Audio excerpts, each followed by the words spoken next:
రంగారెడ్డి జిల్లా కొంగరకల్లాలోని కలెక్టరేట్ కార్యాలయం ముందు Telangana anganwadi teachers helpers union ఆధ్వర్యంలో మహాధర్నా వంట వార్పు నిర్వహించారు. నిర్వీర్యం చేసే పీఎం శ్రీ పథకాన్ని మొబైల్ అంగన్వాడీ సెంటర్ను వెంటనే రద్దు చేయాలని జిల్లా కార్యదర్శి కవిత డిమాండ్ చేశారు.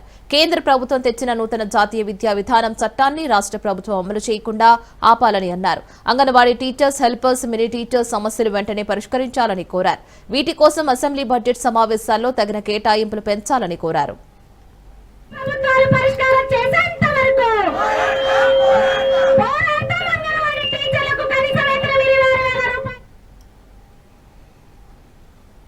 తెలంగాణ రాష్ట్రంలో 33 జిల్లాల్లో తెలంగాణ రాష్ట్ర కమిటీ మేరకు రంగారెడ్డి జిల్లాలో ఈ రోజు రేపు వంట వార్పు కార్యక్రమాన్ని నిర్వహిస్తా ఉన్నాం. దీంట్లో ప్రధానంగా అంగన్వాడీలు 40 సంవత్సరాల నుంచి ఈ సంస్థలో ఐసిడిఎస్ లో పనిచేస్తా ఉన్నారు. ఇప్పటి వరకు కూడా కనీస వేతనాన్ని నోచుకోలేదు. పిఎఫ్, ఈఎస్ఐ, రిటైర్మెంట్ బెనిఫిట్ లాంటి ఏవి కూడా నోచుకోకుండా తన జీవితం అంతా కూడా ఐసిడిఎస్ కే దారబోసిన పరిస్థితి ఉంది. అందుకనే మేము సిఐటిగా డిమాండ్ చేస్తా ఉన్నాం.